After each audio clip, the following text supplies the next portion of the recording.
times more energy. Okay. This. I think you might be sharing the wrong. Am I? I'm not sure. Oh, am I? Let me. How the electrons, because you've got a phone on, right? Zirconium. Okay.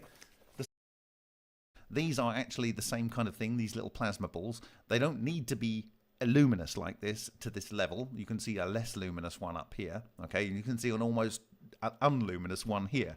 Okay, but these ones are luminous. So you can have ranges of luminosity on the outside.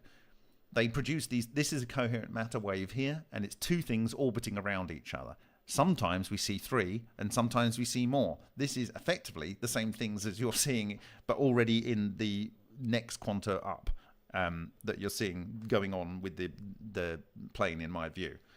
So it comes out of Winston Bostick's work. He was charged in 1948 to make a fusion technology that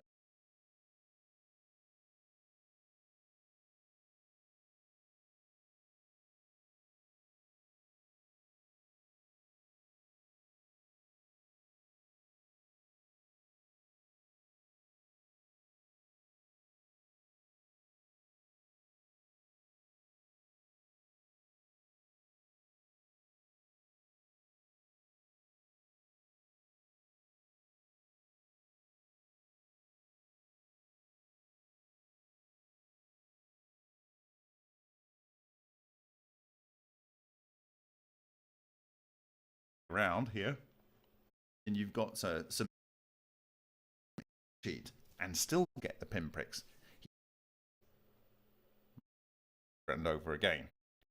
You compare us to our sun to Betelgeuse, and it's like it's not even registering on the radar. It's a speck of dust around Betelgeuse. So, and you add up all of the ancient stuff. But anyway, you know, get on it and go to another place. I mean, a plane as in. All right, I will do this here, and I will do it as present to view, and then I can see you. Can you see that? Yeah. Yep. Okay, so I remember I was looking at this, I think, when you would do your presentation a few weeks ago. Okay, so basically this is 23. If you have 24, that's half of a circle, that's 48. That is what I observed by looking at this particular sample by John Hutchison in 2020 that was synthesized in 2007. Okay, so on here I found several quantization levels on there using a fairly cheap microscope. These things do not care about electric and magnetic fields. This is a high magnetic electric field in Henk-Uren's experiment. These are actually the same kind of thing, these little plasma balls. They don't need to be luminous like this to this level. You can see a less luminous one up here. Okay, and you can see an almost unluminous one here. Okay, but these ones are luminous. So you can have ranges of luminosity on the outside.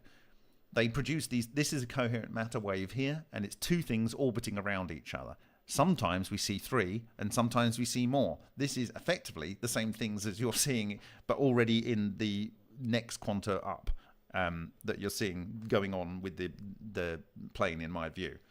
So it comes out of Winston Bostick's work. He was charged in 1948 to make a fusion technology that was practical out of the thermonuclear bomb, and he worked on Project Sherwood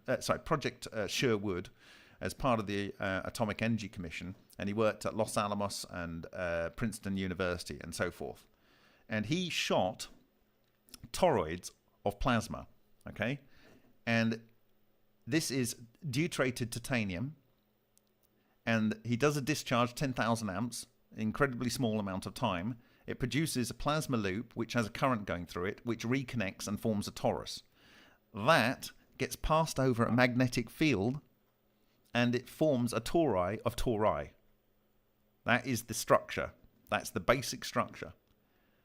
And this is talking about non-radiating boundary. People can look at these peer-reviewed papers in Nature Materials, and you can also download the book Evie, A Tale of Discovery, which is 5 years after Ken Shoulders. So who is Ken Shoulders? Ken Shoulders is the guy that was brought in my view, by the CIA to investigate John Hutchison's work from 1979. So he came in 1982.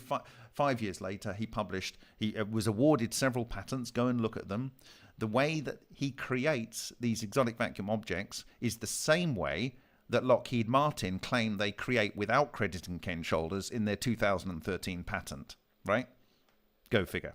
And it says here, these waves can be thought of as longitudinal waves in the vacuum. They are largely undetectable by standard electromagnetic detecting means, but are readily accessible in the monopole world. This is 1987.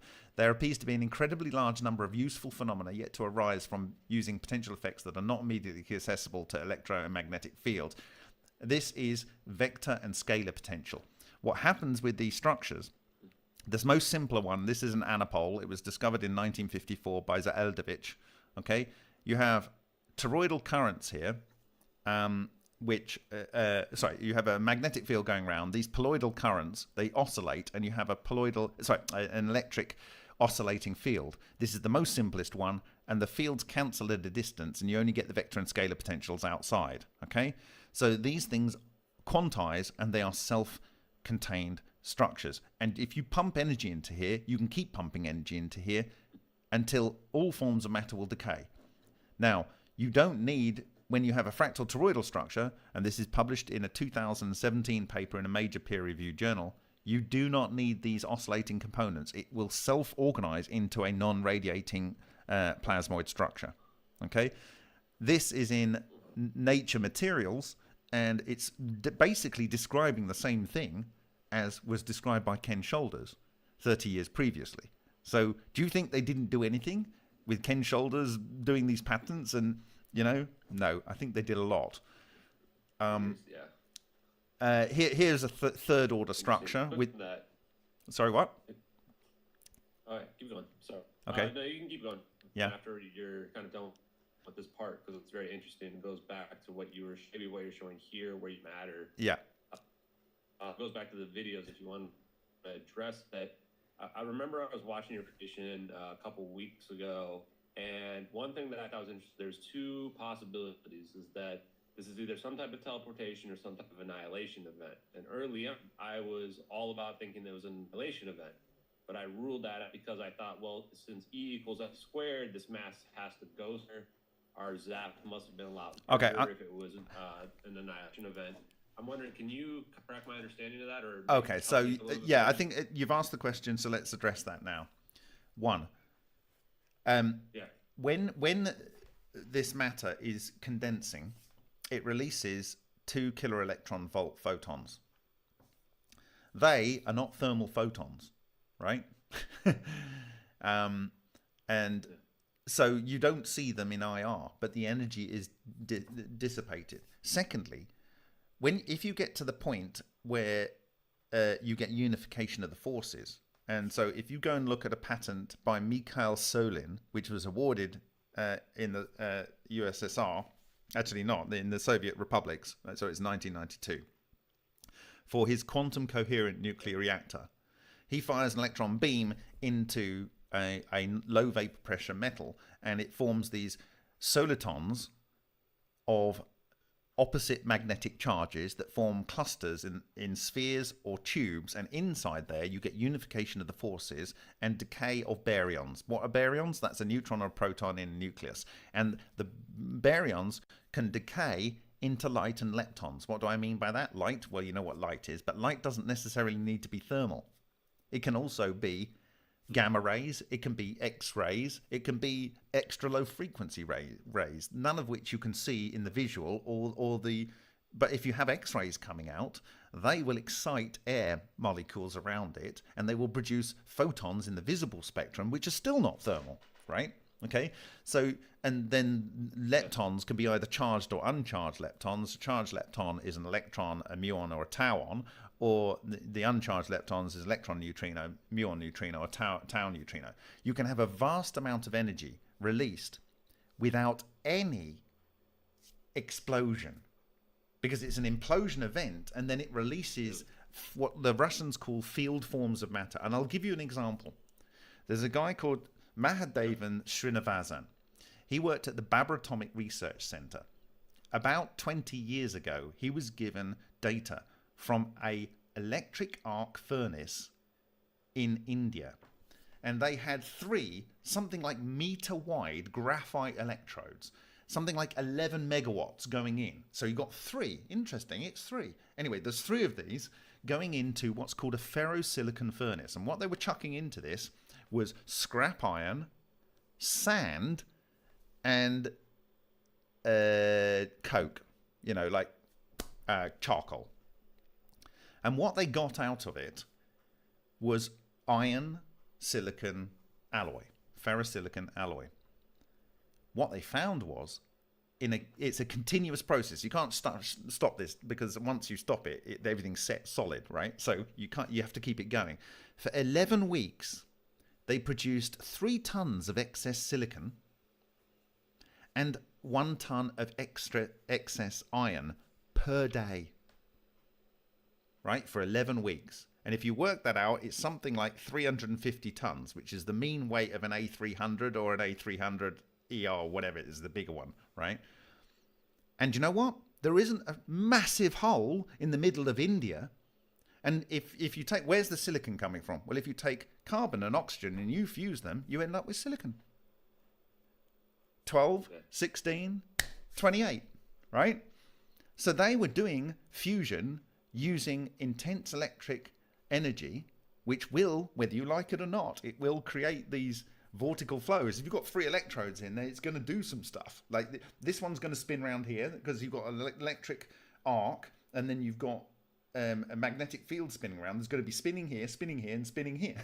It's going to be creating these same things because you've got hydrodynamic shear. When I say that, it's in the fluid of the metals, which all got in a plasma kind of state because the electrons are not associated with any particular nuclei. You're going to get these structures forming. So it's unsurprising. So you don't have necessarily a nuclear bomb-like effect. You don't need to have that. We do experiments and it appears that we're synthesizing elements, but the world isn't ending, because what happens is when you form these coherent matter structures, the nuclear reactions occur inside, and when the coherent matter structure collapses, well, they just pop out. And I can show you what happens, because there's even photos of it. And I'm going to show you right now. Yeah. I'm going to show you in a paper by, it's a book. I have the book here, which I remastered. It's the Steps to the Discovery of Electronuclear Collapse by Takaaki Matsumoto. Sadly, he died earlier this year. I did get to visit him just before he died. And the key phrase in here, which I must read before I show you an example of what happens in these spheres, and we've replicated what he showed. Far in the universe, nuclear collapses very often take place by the gravitational force after stars consume their fuel. That'd be when a black hole happens, right? Since the electromagnetic force is about 40 orders of magnitude stronger than the gravitational force, it should be easy to induce similar nuclear collapses by electromagnetic force in laboratory. But we never knew until now how to do that. Recently, the author discovered a nuclear collapse which was induced by the electromagnetic force in laboratory during study of the mechanisms of so-called cold fusion phenomena. Several kinds of nuclear reaction which were directly induced by the electromagnetic force, called electronuclear reactions, were found so far to occur in a special state of hydrogen clusters called itonic clusters. This is his idea, or micro ball lightning. The nuclear collapse was one of the most remarkable reactions among ENRs called electronuclear collapse, ENC. Furthermore, very amazingly, completely broken materials by ENC were found to be regenerated again to thin tubes and films of conventional elements such as carbon, oxygen, and iron. The latter process was called electronuclear regeneration. So, you can push this so hard that all of the matter is converted to field forms of matter. And there's a guy called Kladoff, and he actually did this between 1999 and 2002 using sound cavitation. Completely destroyed matter, converting it into just waves. So we observe things disappearing. John Hutchison observed things disappearing inside of the metals. Here, in 1990, I think it is, published here, in fusion technology, the American Journal of Fusion Technology, using palladium electrodes loaded with deuterium, Matsumoto cut them in half. And do you know what he found inside? The material had disappeared in spherical sections that started along the grain boundaries, like this, and grew and then consumed entire crystals. And he calls these, ultimately, microball lightning. Here, he describes the process here, how it occurs. And the reason is because you get a concentration of electrons and hydrogen atoms at the grain boundaries, and you end up forming these clusters. Okay? The same thing occurred with John Hutchison. And ultimately, if it's consuming the whole crystal grain boundary inside, where is the matter going? Well, if it goes into electromagnetic waves, or it goes into neutrinos, it can leave the matter and you don't even see it. You don't see it. So, go on. That, then, if you don't mind. Yeah, go on. So I think I have two quick questions on the topic here. Is that so? There's a zap where there's a flash when we see in our MH370 videos, at least in the satellite video. Do you think that might be indicative of this type of process? And a follow-up question would be, how much energy do you think would be required to induce this singularity that we see? Very little, because it's self-feeding. Once you get it going, it does itself. So let me I can show you a video. Amplifying it, is it able to amplify it and ramp up? Is that a good understanding, or how would you describe it? So here's the thing: if you have a bubble in which you change the ability of electric fields to form, what is an atom? An atom is a nucleus, let's say. It's a little thing in the middle, and on the outside you've got a whole bunch of electrons, right? Now, the electrons are kept to the electrons are attracted to the positive nucleus, aren't they? Yeah? Because you've got positive charge in the nucleus, because you've got some protons. Forget about the neutrons, they don't help, right? You've got the electrons on the outside. They attract it. But what stops the electrons collapsing into the center? Well, they repel each other, right?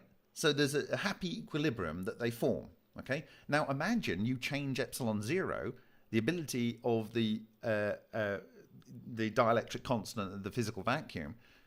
These things can now... The charge doesn't work in the same way. So they can collapse in. And if they get all the way into the middle, you get electronuclear collapse. The electrons become part of all of the protons, because in every atom that ever was, you always have an electron with every proton. It's like the simplest one is hydrogen, protium. It has a proton and an electron, like that, right? If you have deuterium, it's a proton and two neutrons. You still only have one electron. So for every proton, you have an electron, whatever atom you're looking at. The ones you're made of, the one the plane's made of, the one the lithium ions batteries are made of, the toothpaste in someone's, everything's got, for every atom, new proton, there is an electron. Yeah. So if you change the dielectric constant, then, and the electrons can't repel each other in the same way they do, they collapse in on the nucleus and it becomes a collapsed object. A fully collapsed object. And you're going to see this when I show John Archibald's comment. You're going to see everything you need to know is in that short comment to explain what you're observing. Now, if you wish, I can show you a video of what happens when an exotic vacuum object goes boop, because we've got it on video. And you'll see that it looks a lot like you see in your videos. Let me do this. It's one of the first videos I shared on my blog.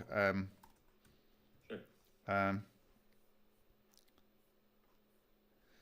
And the crazy thing is, when these things blow up, they actually leave a cold thing. So what happens when matter is collapsing in, and this happens at electronic speeds, people can't conceive of the speed at which these kind of reactions occur.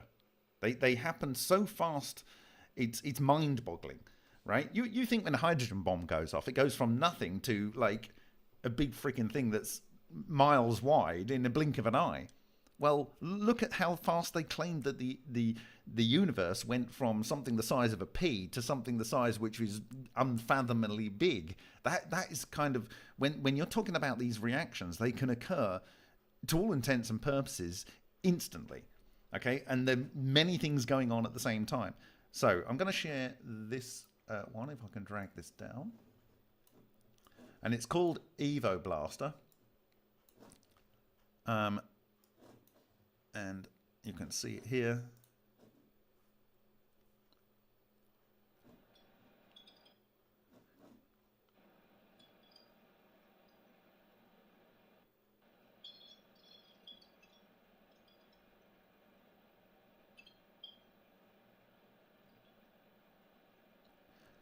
So I need to actually share, don't I?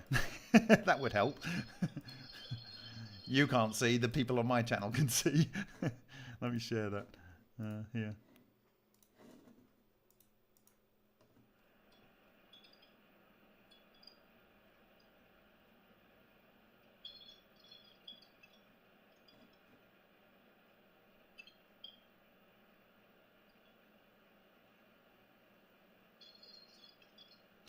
Okay, so essentially what you have is you have these flashes, and then you have a cold zone left over, right? And so this is an exotic vacuum object, but it's reached the point at which it's now detonating. And so if you look at Matsumoto's work, he talks about on page 91 that when the black hole explodes, the explosion of a black hole here, you get a carbon film forming, but you also get this wormhole, and the matter comes out somewhere else and is reborn as other elements in electronuclear regeneration. I can show you, actually, because I have it somewhere here. The biggest mess ever. So real quick, in that scenario, though, it's matter is coming out somewhere else, right? So, yes. So for something that's the size of a 777, shouldn't there be some byproduct somewhere? Yeah, but it might be in the middle of the Earth, and it might be in some galaxy far, far away. Yeah. Okay. I get it. Yeah, so it could be somewhere else that we're not seeing, basically. I prefer the second option, which is using the 1979, the same year that I saw these balls in the sky, propulsion technology that was proposed to NASA by A.C. Holt, which has the fractal toroidal structure in there. But before we go there, I just want to close this out by showing you this diagram on page 91 here. So you can see it a little bit clearer here. So this is his concept, having studied a lot of particular pieces of material.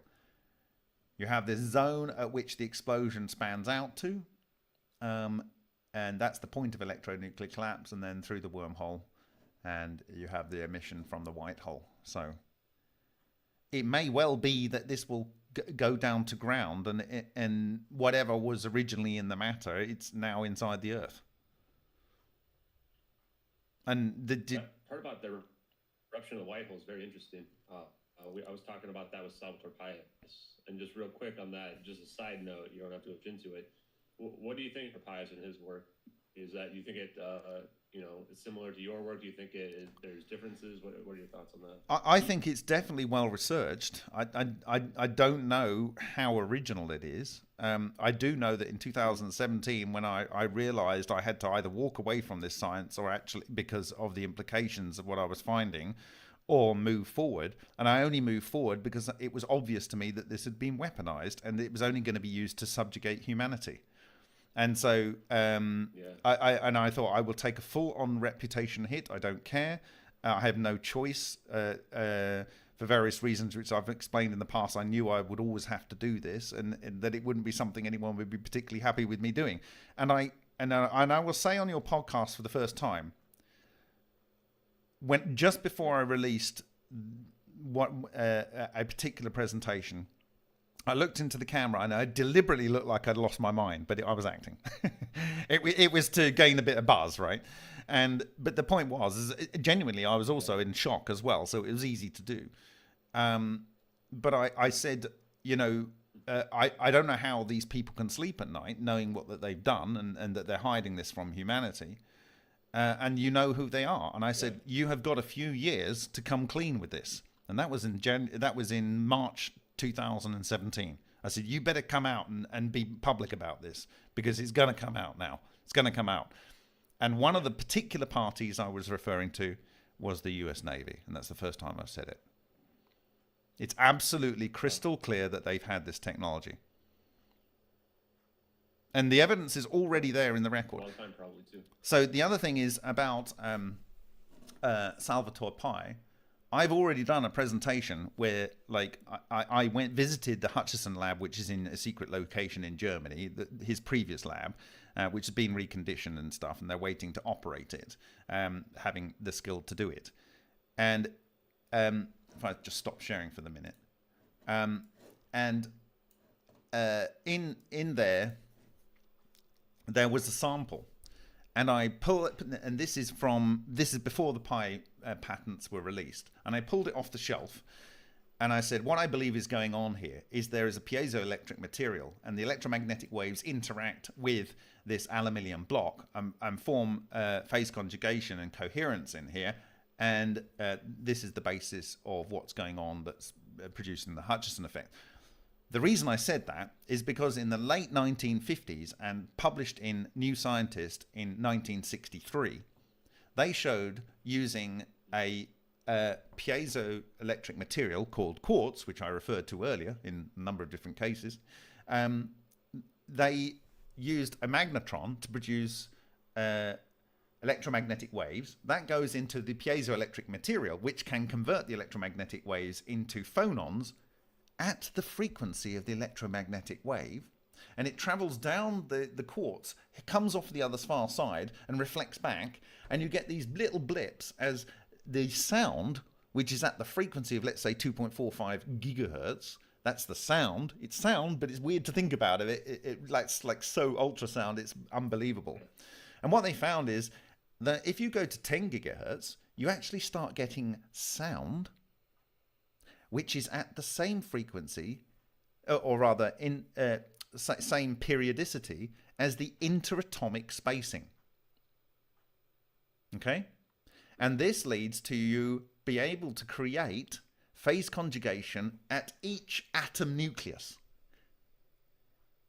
And because as I said earlier, the electrons have a relationship with the nucleus, right? The nucleus is held within a shield of electrons. If you squish that on the electrons because you've got a phonon coming through, a sound wave, it's going to affect the nucleus. So you're going to get standing waves, right, in there. And so what this means is you can make coherent matter.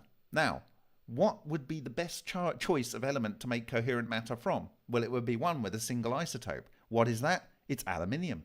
That is what is in the Salvatore Pius. He puts PZT, lead zirconium titanate, a piezoelectric material on the outside of aluminium, a monoisotope. He then hits it with pulses of electromagnetic waves. Why is that doing what it's doing? It's creating room temperature superconductivity, because it's converting that single element isotope by using sound waves, which are effectively scalar, at the interatomic spacing. It gets them all into phase. And when you have all of the same matter wave in phase, the whole thing becomes superconducting.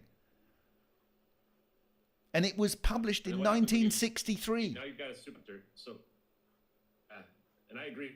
I think that a lot of Salvatore Pius' patents, obviously, it leads on all types of science that's been. Of course, it has to. So you've got that superconductor. Yeah, go ahead. No, it's fine. I was just gonna say, you've got the superconductor now. So is that like kind of the mechanism by which all the rest of this is possible? Then? The thing is, if one leads to the other, how does that work? Okay, so let me get the Lockheed Martin patent. It's the right time to bring it in now. Sure. Yeah, am I sharing my screen, or what's happening here? I'm not sharing my screen at the moment. That's okay. So you're not sharing it. No. That's okay. There you go. Yeah. All right. So I need. Is it down there? Okay. So if you go to my blog at remoteview.icu and go to just type in coherent, probably that'll do it. Maybe there. It's the first blog article, public blog article, and it's the Aharonhof bomb effect, or the Bohm-Aharonhof effect, and how it relates to so here it is. It's called Systems and Methods for Generating Coherent Matter Waves. There we go. United States patent. This is probably one of the most important patents here. Understanding this. So this is filed December the 28th, 2011. Okay. And it was prior published on July the 4th, 2013. And so here you've got a magnetic field, you've got some microcavities here, you've got a cathode which is emitting charge clusters in exactly the same way. Sorry, I'm not sharing my screen, am I? So I'm talking to myself. Okay, so here it is. Okay. Have your other one up. I'm watching your screen at the same time. Okay, you're all right. Cunning. So here it is. This is systems and methods for generating coherent matter wave beams. Okay. There's the file, December the 28th, 2011, and it was first published July the 4th, 2013. Okay. I think the date of patent here, I think maybe this is awarded 22nd, 2016. I only ever saw it in 2017 or 18 or something. Anyway, they emit electrons via spike electrodes with a pulse. This is exactly the way that was done by Tesla, and it was exactly the way that was done by Tesla in his electrical particles of matter weapon, as described shortly before he died. And this is the way that Ken Shoulders did it. They pass through a magnetic field with these coupled resonant cavities, and this forces coherence along with the magnetic field, and you get a coherent matter wave, right? And this is the moment that was the aha for me. Firstly, this is the structure, yeah, right? Okay, and this is a ball of coherent matter. Okay. So they talk about how you can so furthermore, unlike laser beams, the Bose-Einstein condensate, e.g. a form of coherent matter wave, the subject technology may produce coherent matter waves that allow both fermions and bosons to achieve coherence. Okay. According to various aspects of the subject technology, a system for generating coherent matter wave beam is provided. The system comprises of a plurality of beam generating units disposed. Each of the plurality of beam generating units configure a generated stream of charged particles, and so on. Okay. According to various aspects of the subject technology, intense directed coherent matter wave beams of particles for bosons, e.g. particles with integer spins, or fermions, e.g. particles with half integer spins, neutral or charged, may be produced. So basically there's no restriction.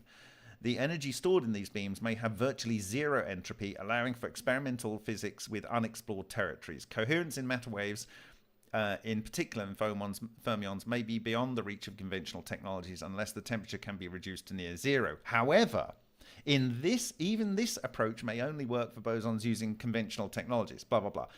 And then it goes on to explain, you can read it yourself, but it goes on to explain that in this technology, you do not need to have near absolute zero. It can be at any temperature, only in as I was describing in the early part of this. But I want to talk about the applications here.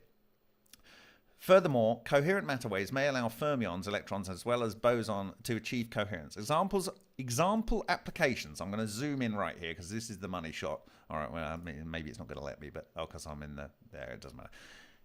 Examples applications for coherent matter wave beams may include single bath thermal energy extraction. What is this? This is like sucking energy out of an area in free space, where you couldn't ordinarily do it. Normally you need a temperature differential to capture energy, right? Using this, you can literally, it's like a black hole. You can suck energy out of something. This is a terrible weapon, actually, but in all by itself. Ultra-sensitive accelerometers, interferometric tracking of air and spacecrafts. You can literally move this to track these objects, okay? In very difficult things that you can't track in any other way. A more accurate alternative to global positioning systems, matter wave projectiles. Wow. Right? And this is not... So is that teleportation, or is that something different? What do you think? Well, how would you define matter wave projectile? This is a ball of intense clustered energy that you can fire. Huh. And because it has its own substructure that allows it to be in its own space-time, it loses its mass and inertia. And so you can accelerate. If you leave it with a little bit of negative charge, you can use... So Ken Shoulders has described how just using 240 volts from your domestic power socket, you can accelerate a whole incredible volume of energy to 1/10 of the speed of light just with the field generated by a normal electric socket. You don't need a huge linear accelerator, okay? Because the mass is completely removed and the inertia is removed, okay? Yeah. Missiles. You don't need a ton of power, right? No, you don't. Go ahead. You can accelerate something phenomenally fast with a low field. Okay.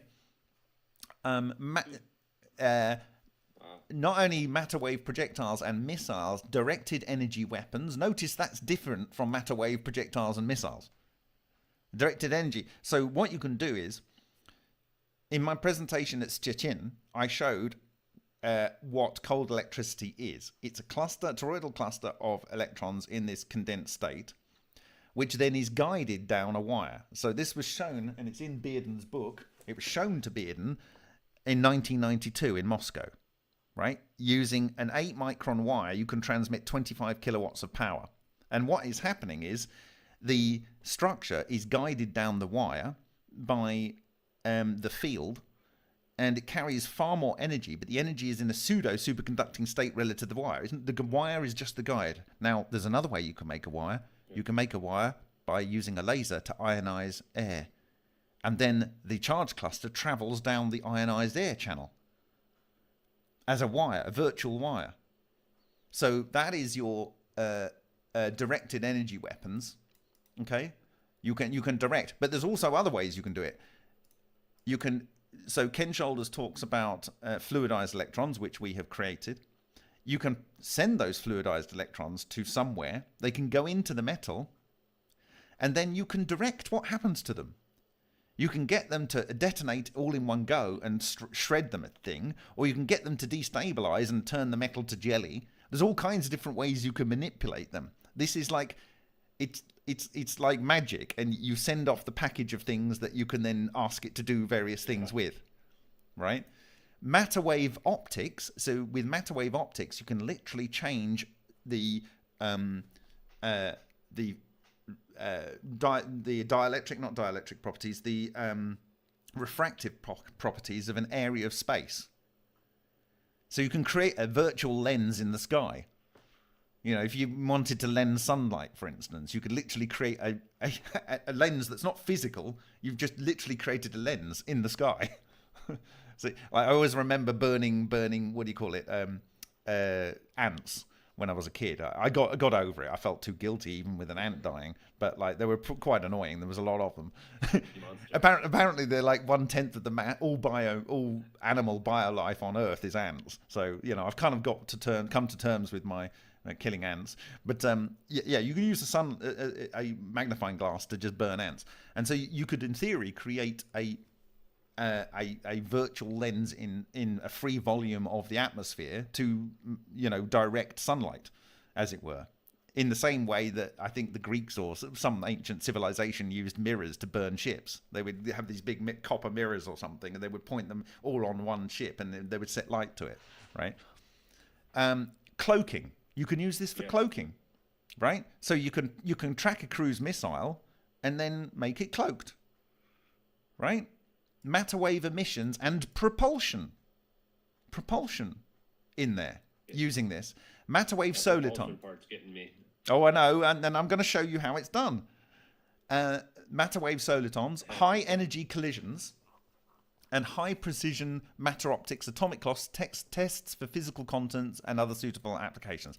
This is the money shot there. This is kind of a rough idea of where you might want to use it, but it's the applications are mind-boggling. It's literally a whole new era in science.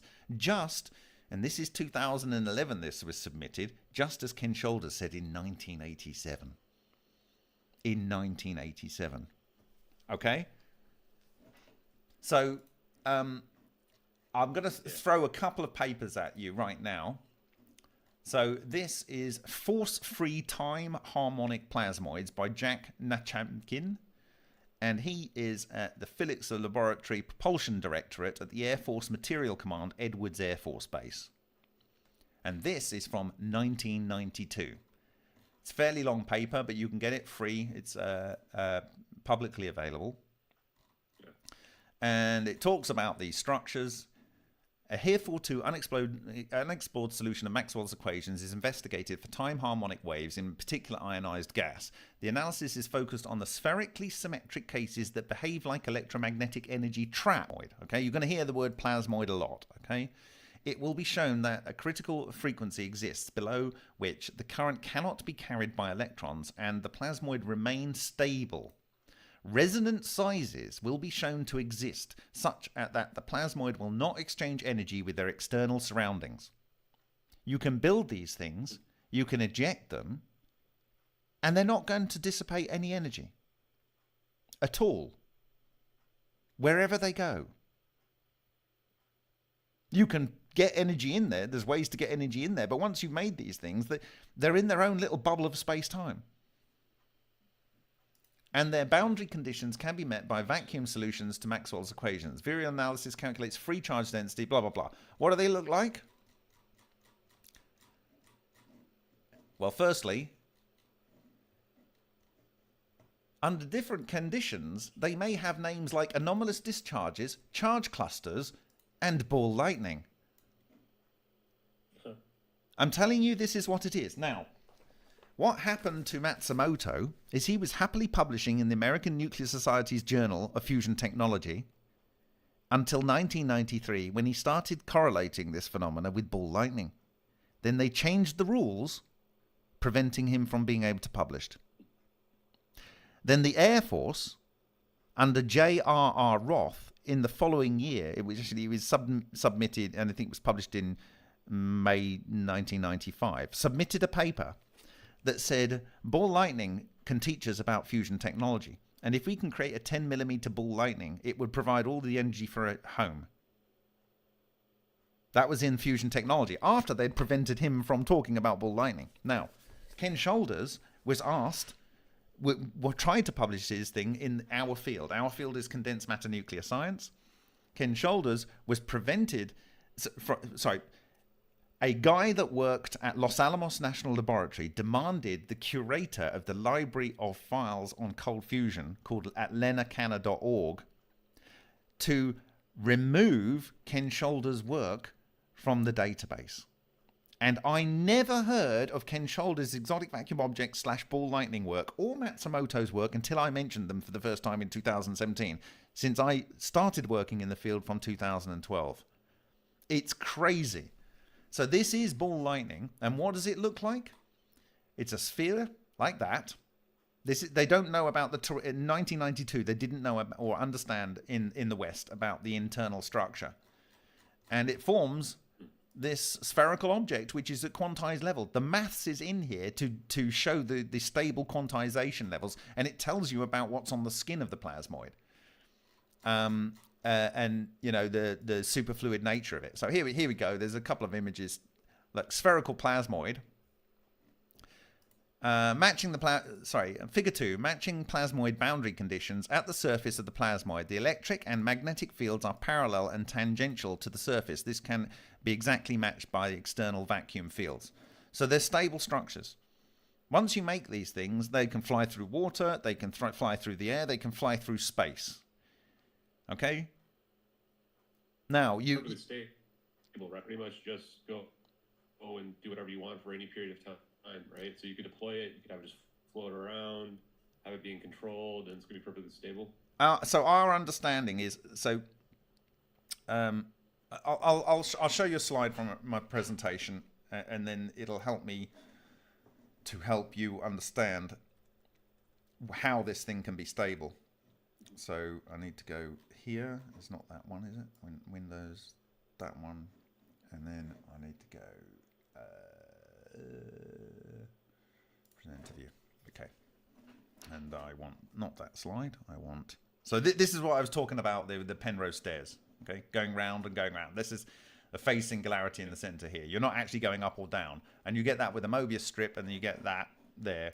And this is what I was talking about, single bar thermal extraction. That is a Mobius strip in there, and it's extracting thermal energy at a distance from here. Okay, and This is fusing matter because it's yin force, so it's not as bright as destroying matter, the yang. The yang makes a brighter flash because it converts most of the energy, but it still projects out to a different place. Okay, anyway, what I was going to show you was... what was I going to show you? What was I going to show you?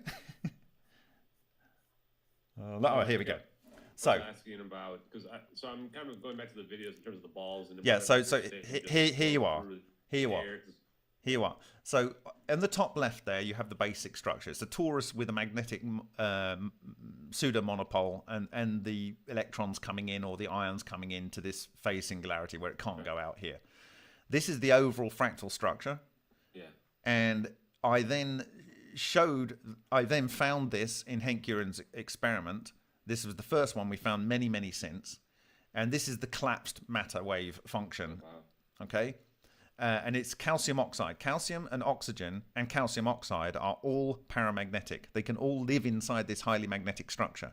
But outside, it has copper here and carbon here. These are all diamagnetic. They cannot go across the boundary because they get repelled by the intense magnetic force at the boundary. Okay?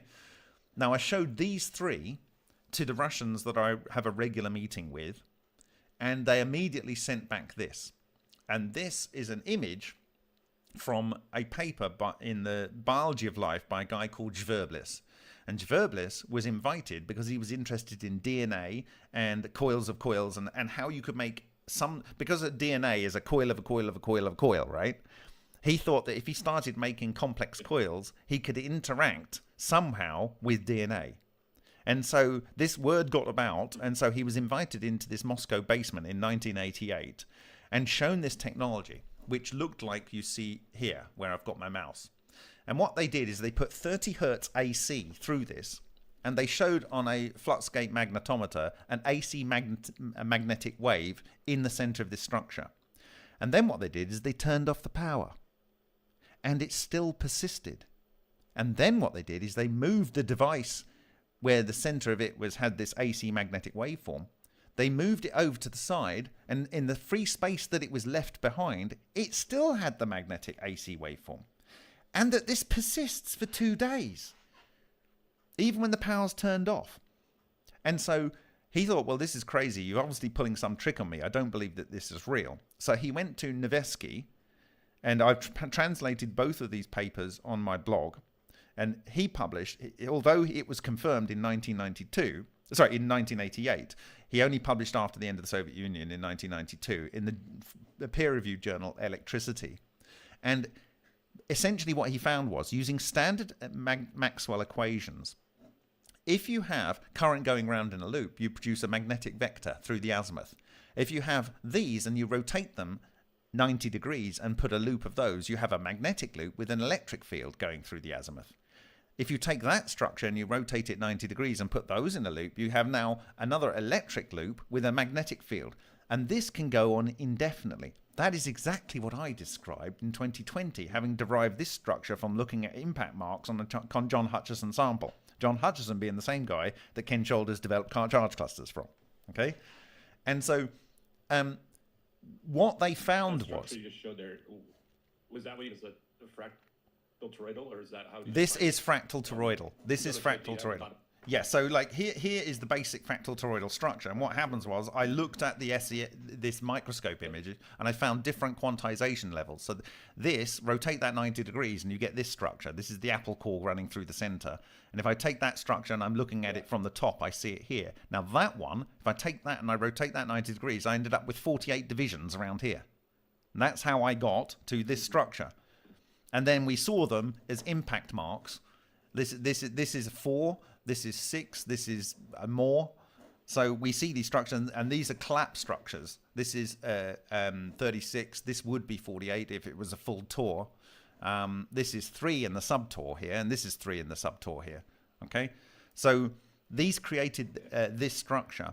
And so what it is, if you have electromagnetic... if you have current going from... I'm going to stop share right now because it's just easier to do it with my arms, right? If you have electricity going through a wire, the pointing vector comes off and the energy is dissipated. If you're going through a coil, the pointing vector comes off and it's dissipated. If you have a coil wrapped into a coil, then the pointing vector comes off and dissipates. But if you have a coil in a coil in a coil, then the pointing vector goes into a loop. And so none of the energy is dissipated. And you can keep putting energy in and it gets trapped in a vacuum current. Now the word vacuum, the phrase vacuum current comes from, this was established by Nevesky in 1988, published in 1992, and released to the West when the Soviets threw in the towel when I sent them these 3 images. Basically, if you have a coil of a coil of a coil of a coil, that then has a loop of pointing vector there and a loop of pointing vector there at 90 degrees. And if one collapses, it re-energizes the other one and vice versa. And so you have a stable exotic vacuum object. It's a energy concentrated at a point in space-time which doesn't require any physical matter at all. And it can be... Now, David Freiberger at the SLAC, Stanford Linear Accelerator, he calculated independently the same thing that Nevesky did 2 decades earlier or whenever, in 2009, when he was trying to explain ball lightning floating around in the superconducting cavity inside a national lab in the US. And he calculated that the energy concentration caused by this standard Maxwell equation derived phenomena could lead to vacuum decay. That is to say, it would knock a baryon off its reference to the Dirac sea, and it would fall apart, and the baryon would just fall apart. Okay, so I'm sorry to say, and by the way, this is what one looks like when you make it. So thank you to Cosmic Dave for making one in the UK. So here you can see you have a coil wrapped into a coil that's wrapped into a coil. There we go. He developed a winding machine to make these things. These are a weapon. They put them on parabolic dishes and then project them. That's all I'm saying. That's all I know. So I've not seen it. What you were showing Pat earlier, that's how you can enable all those functionalities that we were seeing there. I don't know. But I'm going to describe this. So look here. I'm going to go back to sharing my screen. Share screen, and we'll go here, and I will do.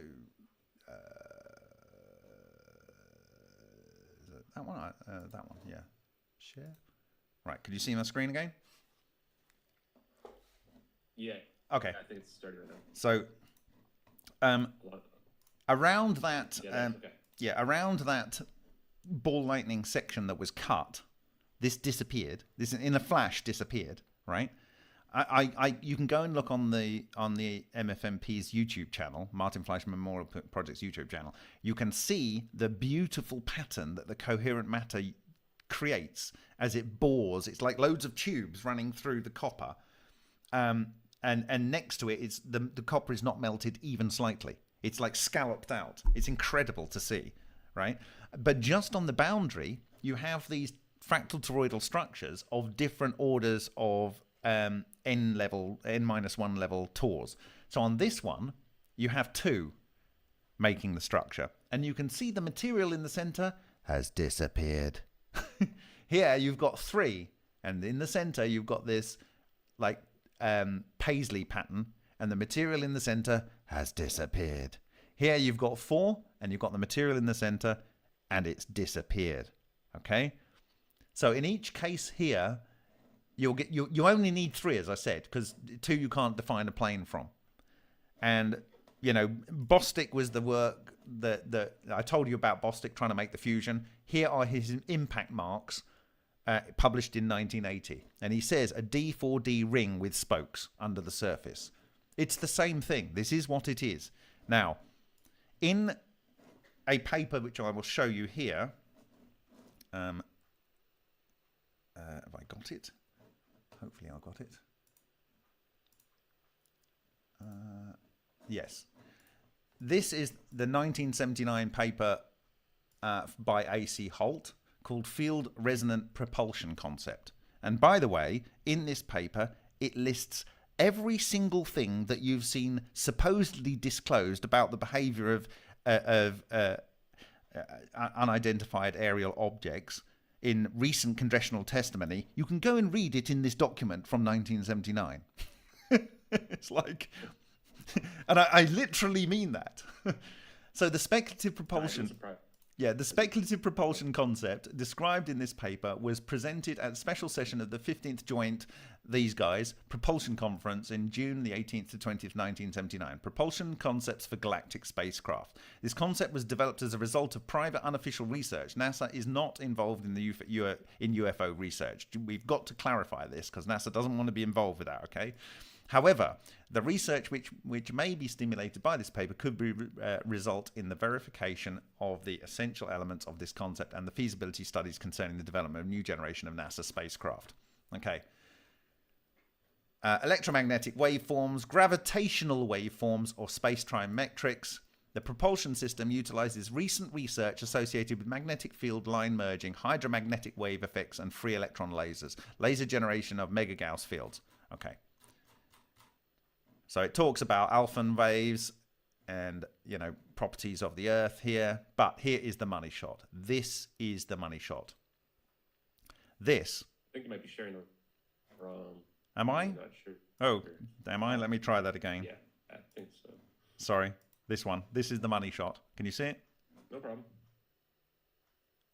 Yeah, it should be coming up here in a second. Can you see a torus with things? Maybe. There it is. Yep. Now I can see it. Yep. Okay. So this is a current loop, a current loop, a current loop, a current loop, a current loop, a current loop.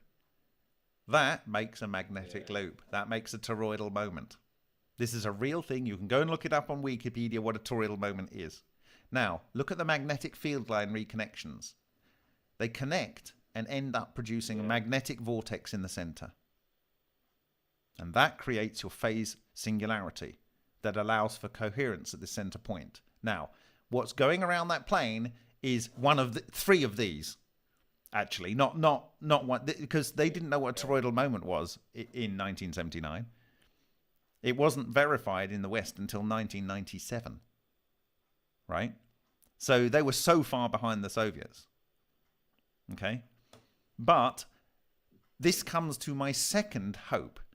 Not that the matter is destroyed, like we seem to be able to do fairly readily in a range of cold fusion experiments and our own experiments and have caught on camera. I hope that it's packaged itself into one of these bubbles and it's used this as a drive to move it to somewhere else. It's not teleported. Interesting.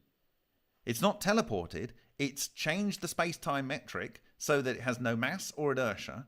And then you can move the next tor up as if it was one tor below with no effective mass and inertia. You can move it around by the same way you move the one above. But when it collapses, the problem Go on. I was just going to ask, because I mean, what you just said there was a pretty big bingo moment for me, right? It's like you reduce that mass and you can move on. Can you move it in any direction if you do that, or are you limited in the direction? Everything you see, the balls that come in can do, you can do. Everything that you can see any of these spheres do in any of the reports ever, you can do. They can move in any direction, and there will be no inertia inside that bubble.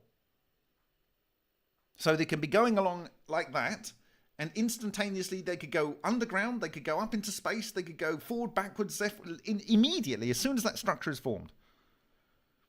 And the interesting thing is, time will slow down or stop for the participants in there. And like I say, and Ken Shoulders in his writings has clearly demonstrated that you can go with a small field at 1/10 the speed of light. Well, it would take you no time at all. And also, you could stop instantaneously. Now, I was describing sometime earlier today, we were at the Technical Museum here where I live, and I was saying, look, there's a real problem if you get in a car accident, even at 75 miles an hour, because your brain hits the dashboard, right? Sorry, your head hits the dashboard, your skull stops immediately, but your brain keeps moving forward, and it turns to mush, right? So, you can't decelerate, but you can in this. You can decelerate instantaneously. So you can go from 600 miles an hour, capture it in this little bubble, move it at 1/10 the speed of light to another point somewhere else, and stop it instantaneously and gently lay it down on the ground. And then you have a method for decohering the structure. And it might go, and just go. You hold it like 1 millimeter above the ground. Isn't the object in the bubble going to keep moving at the same speed that it got put into the bubble, or is that also able to be modified? Well, I'm sure there's ways to get around that. There's ways to get around that. Effectively, it as soon as it's captured in that thing, it's relatively in that thing. If you know what I mean. Otherwise, you're kind of arguing that it should punch itself way out. No, it doesn't. It's stuck in there. It's locked. It's literally locked. So it's stuck in there. Now, I'm going to... think that if there's any, one more thing real quick on that, because I think you talked about fermions and bosons and converting them. Are we talking about a situation where you convert them back? And if I'm talking about the videos, I guess what I'm trying to figure out is, could the occupants still be alive based on what that's happening? Can the plane survive the event that happens there, or is it going to be, deconstructed, destroyed? What are your theories on that based on... If you get this wrong, the most likely thing is that the matter is converted to other matter, right? That's what will happen, right? That's what we see. It appears in physical experiments. So you don't want that. The fact that they were discussing exactly the toroidal moment as a means of intergalactic travel back in 1979, and they were right. This is exactly what you need. It's not approximate, and I'm not a time traveler. I didn't tell them to go and put them in this proposal, right? And when you look at the associated papers with this, there's an associated paper from 1976, and they fire a laser in Japan into a nonlinear plasma, and they create toroids in the plasma with internal magnetic fields of over 1,000 Tesla. That was replicated and funded by the US Department of Energy, the UK, the European Union, China, South Korea, and Japan, and published in 2021. They replicated the phenomena. They found that it produced, in their ones, if it was 20-something microns across, it was something like 1,360 Teslas. Okay, and bearing in mind the biggest MIT superconducting magnet is 50 Teslas, right, for doing fusion. Okay, this is 1,300, and they note that the smaller it gets, the far higher the magnetic strength gets. Okay, and I will show you this because I have it in my presentation here. When I get there, am I showing my screen again? I can't tell now. I've got so many things up. What am I showing? Okay, all right. Okay, so let me go presenter view. Here. Yeah, I'm going to need to wind down here in okay, well, okay, so we come into the real money shot here. You want to try to conclude, yeah, go ahead. Yeah, so here is this laser paper. This is the laser paper, and it was published in Physics of Plasmas in 2021. And as this gets smaller, the magnetic field goes up. But note, here is your toroidal vortex motion on this back plane here.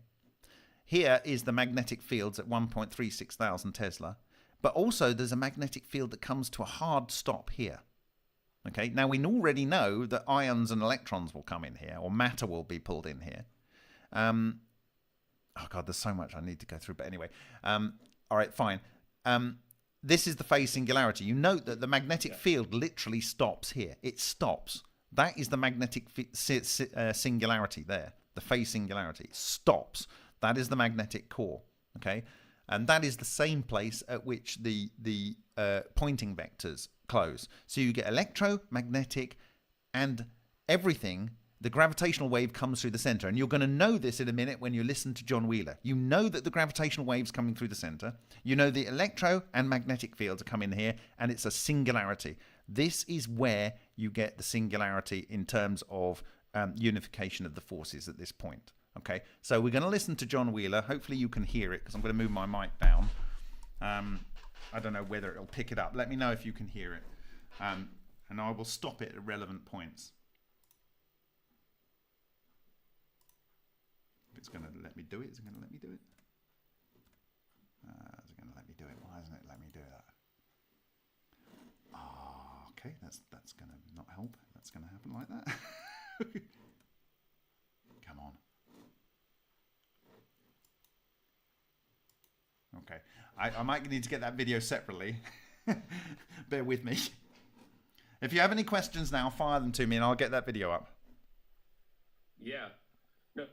So I think that really, just to kind of sum it all up, I think that what the audience really wants to know is your thoughts on kind of the effects, even so much as I think we appreciate the science a lot. And I hope that the academics who are watching will, look at this and take it very seriously, because a lot of people wonder and they think, we talk about this kind of stuff, that they think that it's not proven or that it's not supported by science. But I think as you've done here, you've shown that it absolutely is. And it's proven by science. It's been out there for decades.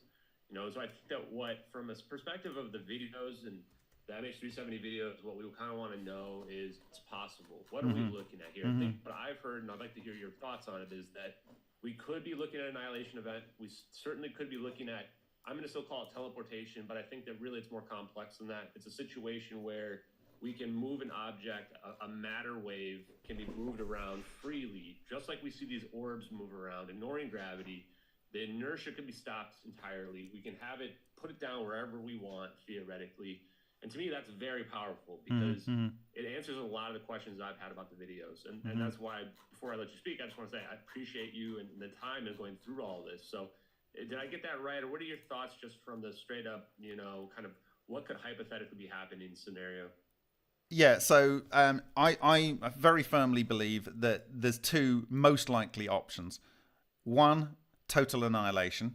And I believe that this was developed as a weapon to remove projectiles. I believe this is why they don't care about Kinzhals. Like you say Putin gets up and he says, if you move your carrier groups next to Israel, we'll be able to launch Kinzhals from our Black Sea fleet, from our aircraft. And it's like no one even bats an eyelid. Why? Because it doesn't matter if it's going at Mach 13 or 14, because we can literally make them disappear. And it's the perfect technology. Why? It doesn't matter whether you've got a dirty nuclear bomb or a fusion bomb, a thermonuclear bomb. A thermonuclear bomb still has plutonium in it, like a nuclear bomb. It has a plutonium trigger. If you knock these out of the sky with a missile or a tungsten thing falling down from a satellite, firstly, you only have as many missiles as you have tungsten things coming from the satellite.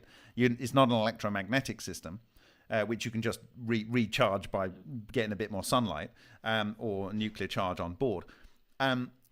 You have a situation where you have raining down one of the most toxic substances to human life, which is plutonium. And it's got a half-life of like 238,000 years or something ridiculous, okay? So this is going to be a problem for a very long time, every single bomb that rains down. But if you have a system that literally makes that matter convert whatever it is into light and leptons, which are all very friendly, right? It's not a problem. Nothing rains down. It's the literal perfect strategic defense initiative, right? The perfect one. Wow. So I honestly, my gut instinct, this is likely a technology that it was developed for destroying intercontinental ballistic missiles and now Kinzhals, and that's why America is way behind China and Russia on this, because it doesn't matter. And I have been saying this for years, long before I saw your videos. I've been saying they don't care about these weapons, and I believe that the Russians are onto this because their next generation of fighter jets will have no metal in them, so they're less prone to being affected by this. They will have actually no weapons on them, nothing that will have metal in it if they can get away with it, right? So there's that. Yeah, real quick, can you switch your screen to stop and put short faces? Oh, yeah. Talk about this? Yes. I want to potentially clip this as well. I think that, so just from the aspect, right, is you just mentioned that you could have a perfect defense, some completely wipe out a bomb, missile, anything that's coming. I've said for years, in short. Yeah, I've said in short that I do not. I I have argued that the reason they don't care about Kinzhals and upgrading their nuclear arsenal and stuff is because they already have a solution. And I've said that they can knock these things out, and I've quoted this number. They can knock them out at 1/10 the speed of light. So who cares about Mach 14? You know, they can get these things, generate them, move them to any location on Earth at 1/10 the speed of light easily. I mean, you can go faster, but easily. And then literally, and I've literally said they can make the things disappear. That's and it's recorded. I don't know which videos, and I've said it a number of times. So they don't care about it. And then when I saw your video, I go, there you go. There you go. That's it. And it is the ball lightning structure. It is the monopoles. And when I will get this Wheeler video, and we have to close with that, it is all you need to know. This is the guy that worked on the Manhattan Project. He was the tutor of Feynman, and he is the person who's attributed with talking about black holes and wormholes.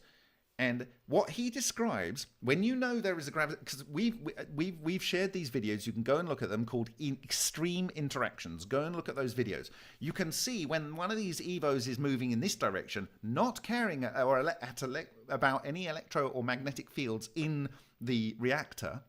Another one comes over from here, and within an event horizon, it starts orbiting around it, or gets kicked away. But more interestingly, it does it in its forward directional path. So you have one coming over here, and it starts orbiting around before it's even got it. got there. So you know that there is a spin field coming out in front of this structure, right?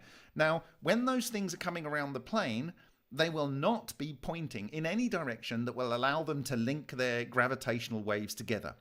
They will be arranging so that they have the center in that Vesica Pisces out to the destruction beam there, and they will be pointing forward ideally, but they can move around as long as they don't link in a loop, like I showed you, right, in my 3D visualization. They mustn't link their gravitational layer. And I'll show with Wheeler, but essentially what happens is they're on the sub-Tor level, but they're still individual N-Tors, right? When they rotate like that, this one links with that one, this one links with that one, and links with another one there.